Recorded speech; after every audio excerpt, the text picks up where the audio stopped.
Dulu tolak naturalisasi, kini siap bela timnas Indonesia. Timnas Indonesia lolos Piala Asia di semua usia. Demi kalahkan Jepang, Sintayong lakukan langkah berani. Media asing soroti keanehan laga Indonesia versus Australia U17.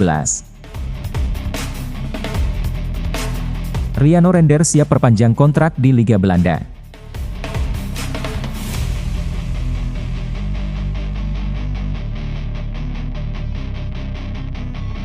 Pencapaian luar biasa yang diraih timnas Indonesia dalam beberapa waktu terakhir telah menarik perhatian sejumlah pemain keturunan Eropa. Salah satu pemain tersebut adalah Jordi Wehman, seorang gelandang berbakat yang kini memperkuat Madura United di Liga 1 Indonesia.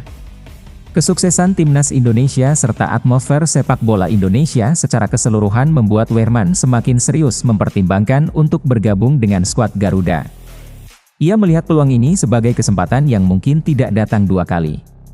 Pada tahun 2022 Wehman pernah menerima tawaran dari PSSI untuk bergabung dengan timnas Indonesia. Namun saat itu ia tengah sibuk mencari klub baru di Eropa sehingga kesempatan tersebut terlewatkan begitu saja. Meskipun kesempatan itu terlewat, rasa penasaran dan kekaguman Wehman terhadap prospek bermain untuk Indonesia tidak pernah hilang.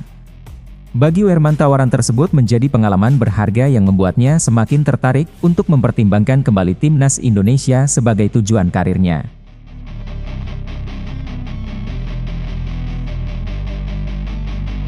Kini setelah memutuskan berkarir di Liga 1 bersama Madura United, Wehman mulai membuka kembali peluang untuk bergabung dengan skuad Garuda. Keputusannya untuk bermain di Liga 1 Indonesia seolah membawanya lebih dekat dengan budaya dan atmosfer Indonesia. Bermain bersama Madura United memberinya pengalaman baru dan tak terduga yang justru semakin memperkuat keinginannya untuk memperkuat timnas Indonesia. Langkah berikutnya yang direncanakan Wehman adalah menjajaki kemungkinan proses naturalisasi agar dapat bermain untuk timnas Indonesia. Menyadari kompleksitas proses tersebut, ia telah menghubungi PSSI untuk mengetahui langkah-langkah apa saja yang diperlukan. Wehman juga mengamati bahwa sekitar 13 pemain keturunan Belanda sebelumnya telah dinaturalisasi oleh Indonesia, dan ia mengenal sebagian dari mereka.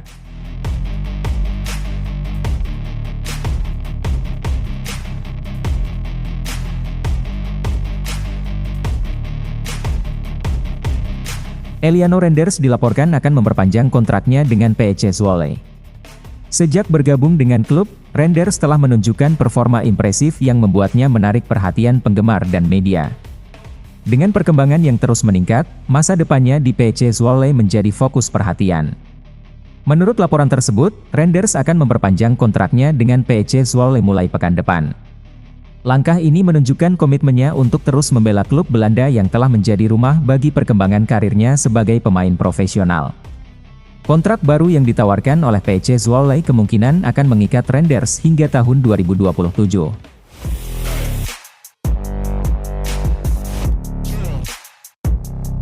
Sebagai salah satu pemain kunci di PEC Zwolle, Renders merasa bahwa klub ini menyediakan lingkungan yang nyaman dan mendukung pertumbuhan karirnya. Di PEC Zwolle ia merasa dihargai dan mendapatkan dukungan penuh dari manajemen serta para penggemar. Kondisi ini menjadi salah satu faktor utama yang membuatnya tertarik untuk melanjutkan masa baktinya di klub. Keputusan Eliano untuk tetap bertahan di PEC Zwolle bukan tanpa alasan. Selain kenyamanan dan rasa keterikatan yang ia rasakan, klub ini juga memberinya kesempatan untuk terus mengasah kemampuan dan keterampilan bermainnya. Renders dikenal sebagai pemain versatile yang mampu berkontribusi besar bagi tim dalam berbagai posisi. Perpanjangan kontrak ini bisa jadi merupakan langkah strategis bagi PEC Zwolle untuk mempertahankan pemain yang memiliki kemampuan untuk memberi banyak opsi dalam strategi tim. Dengan potensi yang dimiliki Renders, klub dapat terus mengandalkannya dalam meraih hasil positif di kompetisi yang akan datang.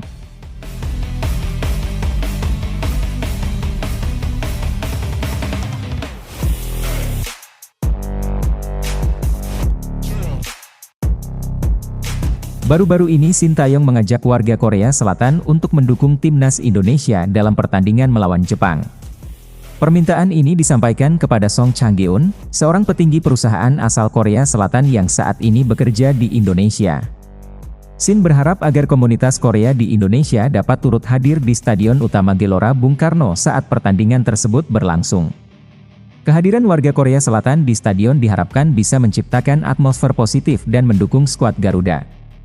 Sebagai tanggapan atas permintaan Sintayong, Song Chang-geun menginisiasi pembagian tiket gratis bagi warga Korea Selatan di Indonesia.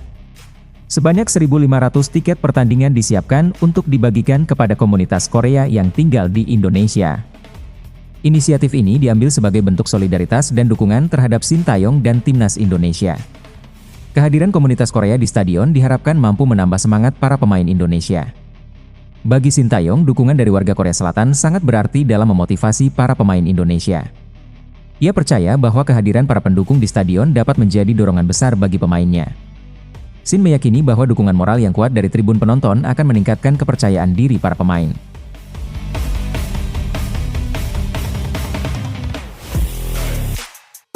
Sintayong sadar bahwa Jepang memiliki kekuatan dan pengalaman yang lebih besar dibandingkan Timnas Indonesia. Meski demikian, ia optimis bahwa dukungan penuh dari para pendukung di stadion akan memberikan motivasi tambahan bagi para pemain. Atmosfer dukungan yang hangat dan semangat dari penonton diharapkan bisa mengangkat performa para pemain saat menghadapi lawan yang tangguh. Shin percaya bahwa suasana yang diciptakan di stadion bisa menjadi faktor krusial dalam pertandingan tersebut. Ia berharap atmosfer yang tercipta akan membuat para pemain lebih berani dan percaya diri dalam menghadapi tim sekelas Jepang. Dukungan dari komunitas Korea dan para supporter lainnya dianggapnya akan memberikan kekuatan mental ekstra bagi skuad Garuda.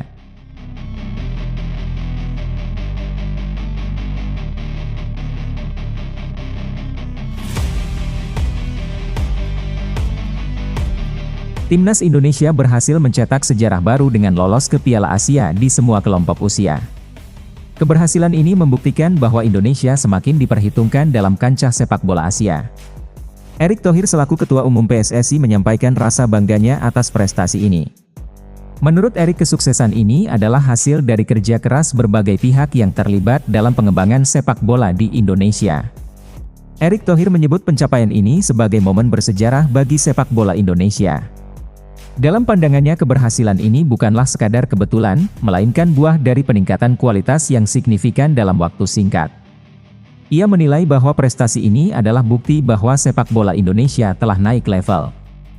Sebagai bentuk apresiasi atas pencapaian ini, Erick Thohir menyampaikan terima kasih kepada seluruh pemain, tim pelatih, ofisial dan pengurus PSSI yang telah bekerja keras.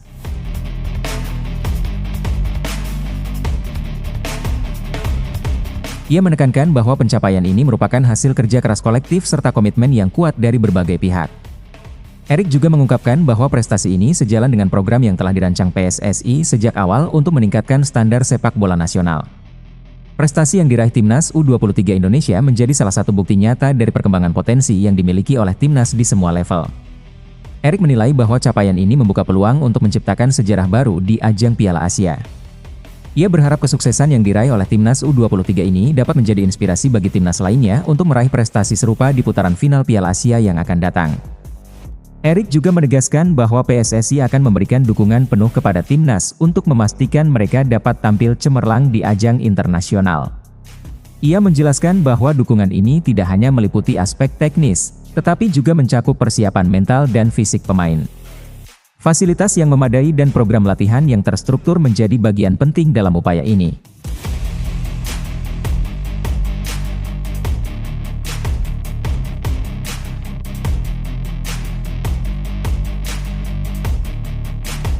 Media asal Vietnam Tan Nien baru-baru ini menyoroti pertandingan antara Timnas Indonesia dan Timnas Australia yang berakhir imbang. Dalam laporannya, Tan Nien menyebut adanya hal yang tidak biasa dalam laga tersebut, terutama dari sisi permainan Australia.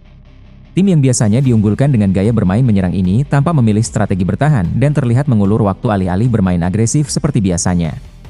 Menurut laporan tersebut, keanehan mulai terlihat jelas pada 25 menit terakhir pertandingan ketika skor masih 0-0. Pada titik ini, kedua tim tampaknya enggan mengambil risiko untuk memenangkan pertandingan. Keputusan untuk bermain aman ini menjadi sorotan utama bagi Tan Nien. Karena biasanya kedua tim cenderung berusaha merebut kemenangan hingga akhir laga. Lebih lanjut, Tan Nien melaporkan bahwa Australia memilih untuk mempertahankan bola di tengah lapangan tanpa melakukan serangan berarti ke pertahanan Indonesia. Sikap ini dianggap cukup mengejutkan, mengingat Australia memiliki peluang besar untuk mendominasi pertandingan. Namun Australia tampak puas dengan hasil imbang dan lebih memilih bermain aman tanpa mencoba menekan lawan.